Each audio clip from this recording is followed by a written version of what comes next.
Well, just kind of overwhelmed before we go on. It's going to be a problem that we solve. School. We'll solve it.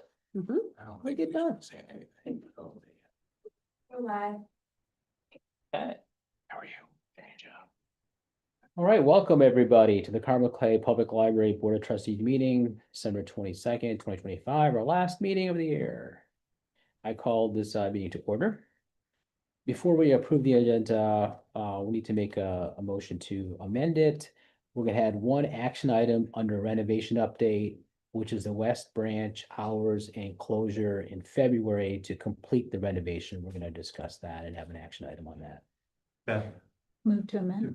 can you record? Second. Do we need to record? Was through YouTube, but I can also record in Zoom, sure. Hi. I'm gonna Thank come you. back Continue. with, Keep going. Continue. okay, continue. So we have a first from Rosie. In a second. All in favor, say aye. Aye. Okay. Aye. Agenda has been amended and voted on. We do have a consent agenda also, which included last month's Board of Trustee meeting minutes, and the claims and warrants from last month's financial report and last month's bills list. Move approval of the consent agenda. Okay, we got a first from Ann Poindexter, Second. second from John Williams. All in favor, say aye. Aye. Okay, Aye. motion- Thank you. No items were removed from the consent agenda. And then we have Bob's director's report. You want to comment on that? Any questions on that? Yeah, just it's a get it on the record here in the meeting in terms of the December 16th incident. We were having a little talk a few minutes ago, but the only update is that I have made contact. I've been in contact with Dr. Ostreich from Carmel Schools, and we are working to set up a meeting to discuss this and determine what we might be able to do differently next ACE days. And I'm anticipating that meeting to happen sometime in the first half of January. And I'll report back from there. And I don't know if anyone has any other questions on that. Micah. Sorry, I said- might have jumped in a little late when you guys were talking about that earlier. What was the cause of the issue? Yeah, I'm in communication with Dr. Ostreich, and we've agreed that we're going to have a meeting. I had suggested that we also try to pull in the police chief and Dr. Ferris, the high school principal, and Beth and I will go to that meeting, and so anticipating that to be set up in the first couple of weeks of January. I do think there obviously, following this incident, there are safety security concerns that we need to discuss, and I think it is problematic for the test to be over, the students to be released, and it's between 3 and 4 hours before they're able to get a bus ride home. And so I think that is an issue that's exacerbating the safety security around this issue. So hopefully the school will be prepared with some new ideas of how to address it. I have a question. I know that last year or the year before, I think it was the year it was still in the morning, we had discussions with them about providing additional staff over here because the life, did that Yes. happen? Beth has had that idea a year or two ago, and we invited Dr. Ferris to come over here and meet with us, and he did, and we had a good discussion, and we have had some personnel from the high school with us on these testing days, but that we didn't, I don't think that we had any persons with us at the time of the incident on Tuesday. I'm just wondering if when you meet with them, if one of the suggestions could be, because their school is basically skeleton at that point, the kids have mainly left. Is there a way that the school resource officers that are on duty there can just move their shift to the library? Because there's quite a few of them. Well, I think that's a great suggestion, and it no doubt that would have been helpful. We had some of the school resource officers with us on Tuesday, so I Okay. think that's, good idea. I think individually, I would encourage you to be clear that, we want to be open, but this is an issue that has to be solved. So something needs to happen that cannot reoccur. And so I'm hopeful that they will have solutions to that, but the same thing will not happen for the spring semester, one way or another. Individually, I'm saying the same thing will not happen the spring semester. Yes. And, But is there a way to really prevent it? Because the library was not the cause of the altercation, and how the kids behave on prem is also out of the library's control. So I thankfully nothing like this has happened previously, to my knowledge. But I'm not exactly sure, like, and I understand where you're coming from, but like how do we prevent something like this? So there have been incidents before. Bob tells me that outside the digital media lab before, there has been a fight. And so this is a safety and security issue. And it's a safety and security issue for those children that we had in our building. And then we have other patrons in the building at the same time. yeah, So- there's also been issues downtown, not at the library, but in this general area. in But the city. we have the ultimate control to resolve the issue, and that is if there is absolutely positively no solution from the school, then the library is not open on those afternoons because it's a Are those safety and security issue. are those kids still allowed to come to the library, or was there some type of suspension for those kids as well? Yeah, I am going to have to suspend the kids that were involved in the fighting. So that's an action that's pending, but we'll have them. And that's just, I mean, that's a have to. I mean, we can't have people having fights in the library, and if that happens, then there has to be, consequences. The issue, again, is, and you're right, Stephanie, that most of these decisions that can affect this are decisions that the school has to make. This is all a result, and when I talk to reporters, I mean, I had to explain how Ace Days works and how it's constructed, because both reporters I talked to led with the question of why are there so many kids in the library? What is going on? Why is this? And so it's because of, it's Ace Days week, and so I had to explain that. So it's, the school is really the player that has the ability to make some changes, and the issue here primarily is that the testing time is over pretty much 12:30, 1 o'clock-ish. They're done, and the bus doesn't run till 4 o'clock to take them home. So you have a lot of kids that really just have time to kill before they're able to get a ride home. And I think this doesn't, I mean, the library is responsible, just like any other place, for safety in their building. I think the difference in this is this occurred during what I think is the school day. And that's where the school's responsibility intervenes. If this happened at 8 o'clock at night or 7 o'clock at night, then those things happen, and the library has a responsibility to do it wherever those people came from.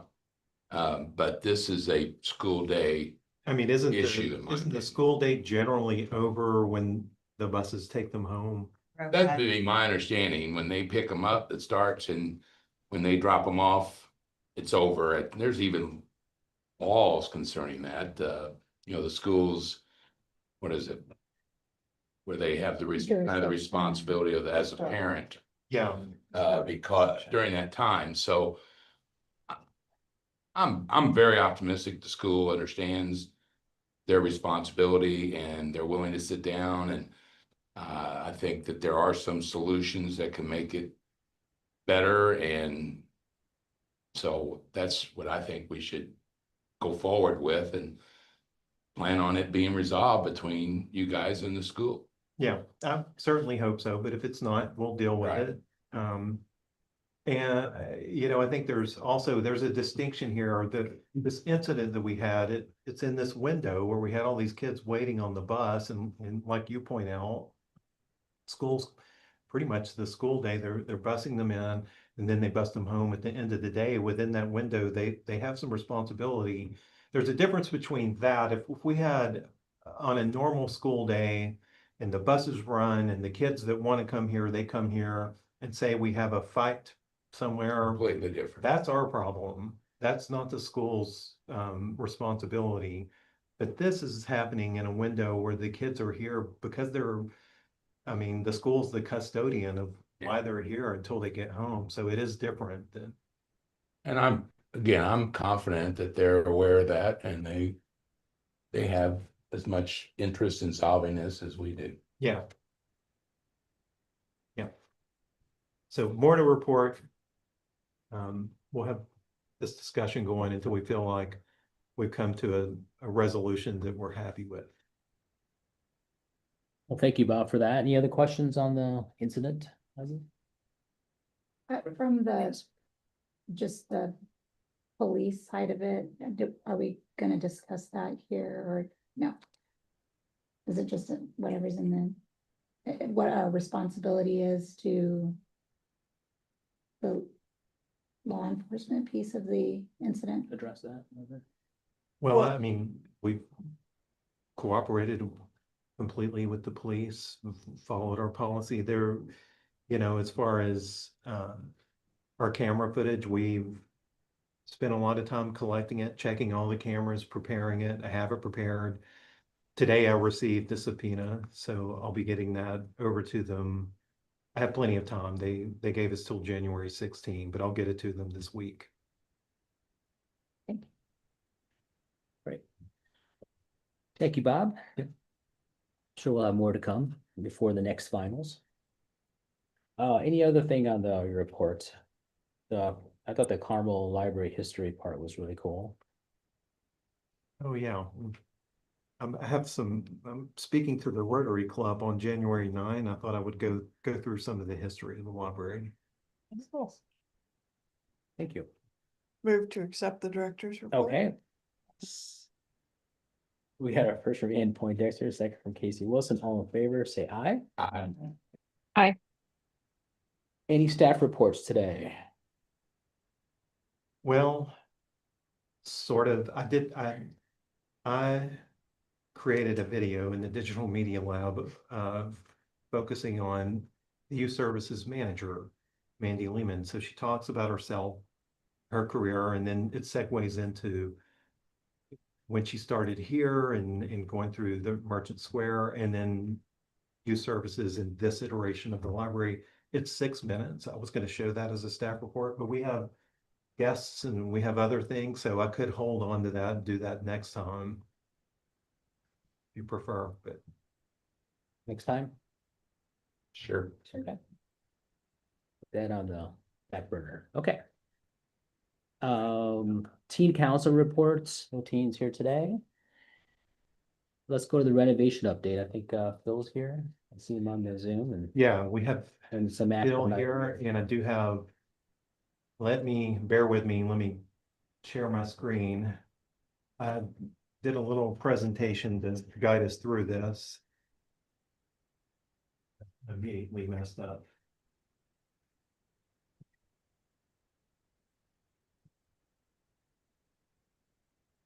We are planning to reopen to the public on Monday, January 5th. Our branch manager, Catherine Huddle, is here in the room with us. And Catherine, I don't know if you want to speak to that a little bit while I'm pulling this up. We have been busy over the past 2 weeks over at the West Branch, reshelving almost 14,000 items and getting reacclimated to our renovated space. We will be ready to go for January 5th. Awesome. Thank you. Congrats. So originally they thought it would be like in February, right? Well, that's for the cornice and Until- outside stuff. It was shut down. Yeah. When So that comes in. That's what we're talking about. There's a couple plans there.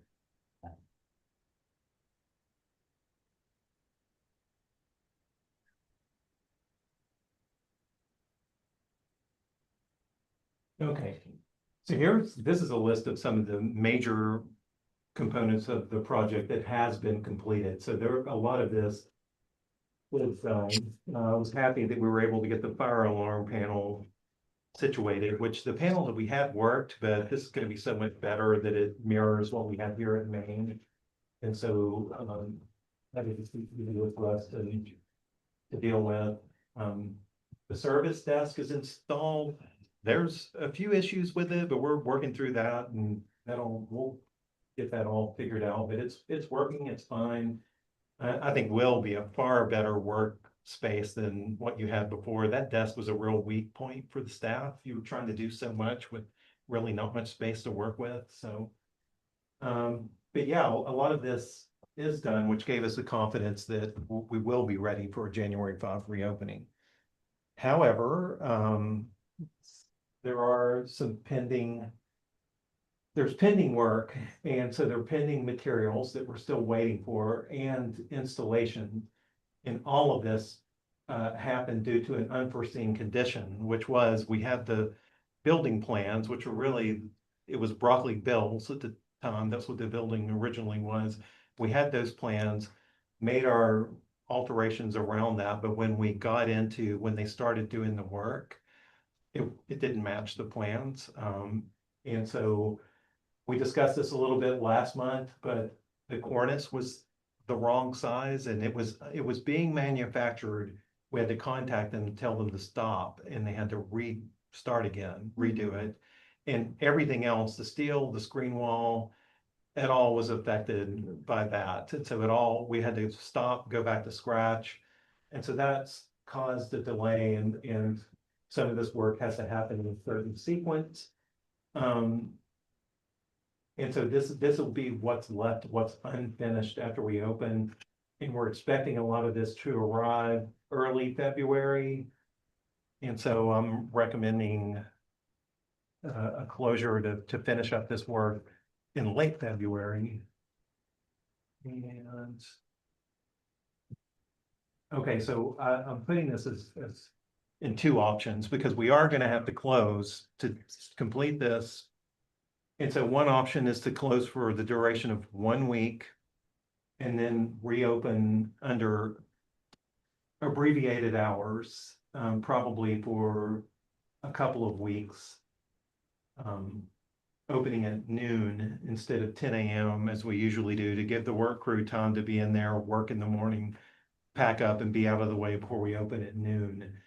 So close for a week, reopen on February 23rd, Monday, February 23rd, close, reopen Monday, March 2nd. But then that's followed by a couple of weeks of delayed hours. That is one approach we could take to doing this. Or option two, close for 2 weeks. They do everything they need to do in 2 weeks, and then we reopen. I think either one of these options makes sense to me and would work. Does the staff have a preference? What? Staff have a preference? That would be you. And if so, why? There is concern that if we close for 1 week and then we work on adjusted hours, that 2 week closure could turn into 3, 4, 5, 6 weeks. And that mixed messaging where we're telling patrons we're back open January 5th. However, this gives us time to let you know that we will be closing for a period of time at the end of February. And then we're having to have another reopen with shorter hours. It's a lot of mixed messaging for the patrons after being closed for several months.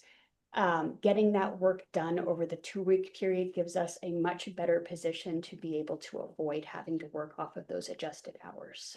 It's a cleaner communication. So then Knowing that it's not a guarantee, it's just Exactly. construction, and so 2 weeks could be 3 weeks or 2.5, but that's still your preference. but your preference would be option two. Yes. I do think that staggered hours and all that could be really complicated and With you get staffing. people showing up thinking it's open and Yep, that might that'll be. definitely happen. And staff, it's hard for staff to remember. And there is interior welding that has to take place that we would not be able to have staff inside the building for. So if we're able to close fully for 2 weeks, get that knocked out, that would be ideal. Will we have all the materials by that time? Phil, did I frame that right? And what about, how confident are we about having material in hand by February 23rd? Yeah, thanks, Bob. You did phrase that exactly correct. And we are very confident of having material in for February 23rd. We actually have built in a little bit of a buffer. I believe our last material ship date is scheduled right now for the 9th of February. So we are very confident. Okay. And just to echo Catherine's statement, from a construction side, option two would allow us more working hours, more normal working hours, and it would guarantee to be done in 2 weeks. Okay, This is construction, so there's no guarantees. Let's just be clear. Anne had mentioned that already. I have no preference on either of these options. I think what Catherine had presented is perfectly, fine and acceptable, but I just want to be cognizant that the plan is to be closed for 2 weeks. That's not necessarily what may or may not occur. good point. We do the best we can, but there are no guarantees. And also while you're making this decision, I would also like to authorize an alternate date of Monday, March 9 for this closure in case we have inclement weather and they can't do this is all outside work. So if we have a big winter storm, they're not going to be able to do it. So we would just Why know. not? It's not groundwork, it's up work. Never. mind. Well, from that standpoint, for the patron communication, is it, how do you envision, do you think you'll give this date, or do you think it would be that we will know with certainty by the end of January what that date is? So maybe we communicate at open, there will be a couple of weeks we'll close and we'll communicate that by X date, so it's more certain. Because I think on the communication standpoint, if you're giving different dates, it's also confusing. So how's that communication gonna I sound? had some conversation with our communications manager, which she's here. She's just getting over something herself. She's in her office and didn't want to sit in the room with us. But I mean, I think it would be a cleaner communication to just communicate the reopening date, and we have time to communicate the closure. So I don't know that we want to try to get all those dates in front of everybody all at once, Okay. but she's thinking about it, working on it. I'm We gonna should probably move, do something like what the street department does, like close on or around a certain date. So you give yourself some room. I'm gonna move that we close the branch on or around the 23rd of February. And an alternate default date would be March 9th if there's inclement weather, and that you all work hard on how best to get that messaging out so that it's clear for patrons and for staff to figure out where they can be at those times. Great, thank you. We got a I'll motion. second that. We got a second from John Williams. I All in want to favor, say it again, but I'll say. say aye. Aye. Hi. Catherine, you have to watch the weather reports very carefully, okay? Okay, great. Anything else on the renovation update? Any other questions on that? Good. Anyone? Old business. Director's evaluation and compensation. We have an action plan there.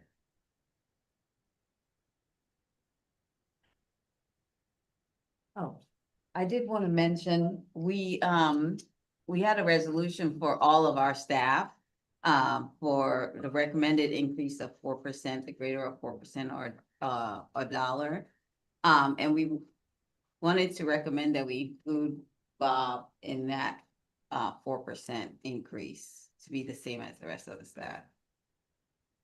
But also along those lines, the evaluation season, we're all wrapping up our evaluations, but we're a little bit behind on mine. So time to evaluate me. And I think this is a year that to be 360 as part of the process. And so I've talked to Teresa, our HR manager, about assisting with that, and she is ready to do that. So in January, the process started and start an evaluation process for me. Typically what we've done this year, like I said, 360, but I've typically been asked to do a self-evaluation and submit goals for the year. So I'll do that and go from there, and I'll communicate further in January with personnel and policy, more detail on next steps for it. But this year got away from us, and it happens. I feel like I end up getting evaluated in January a lot, but I've been very busy with evaluations with other staff, so it's good for me to let me get that done first, and then I can turn my attention to myself. No, you could wait on any compensation decision until after that, or you go ahead of it. I'm fine either way. Was there something that we need to make a motion on, The 4% just for Bob? for Bob, and then we'll have the evaluation in January, and then we can always do something retro back if we decide something else. Further compensation or adjustments. Is that correct? After That's correct. That's correct. everybody feel good with doing the 4% now, and then we can evaluate Bob in January? Absolutely. We'd need a motion for that. So we do need a motion. Motion to Got a first from Casey Wilson, Second. second from Van Poindexter. All in favor, say aye. Aye. Aye. Let's hope Yeah, that- another month of good behavior, Bob. Only a month. At least. All right, new business. Okay. Bad debt policy. Yes, okay, so. Let's this- not have it. Bad debt. Well, All this debt's came bad. about because the State Board of Accounts, we have to report our accounts receivable. That is what we've billed the patrons and what we reasonably think we can collect. And that's what I've done, is what I reasonably think we can collect based on our historical collections. Well, State Board of Accounts says now, in order to report only what we think we can collect, we need a bad debt policy approved by the board. So that's simply what this is to But- allow me to not have to report that we're gonna collect 200,000 when we're not going to collect 200,000. Move approval of the bad debt policy. Okay, we got a first from Van Poindexter, Second. second from Rosie Falk. All in favor, say aye. Aye. Aye. Passes. Oh, transfer of encumbrances. Resolution. Oh, yes, this is one we do every year. This is just to clean up our account balances, transfer any negative, clean up any negative accounts in terms of budget to actual. And then move funds from the 2025 budget plus things that we've ordered into the 2026 budget.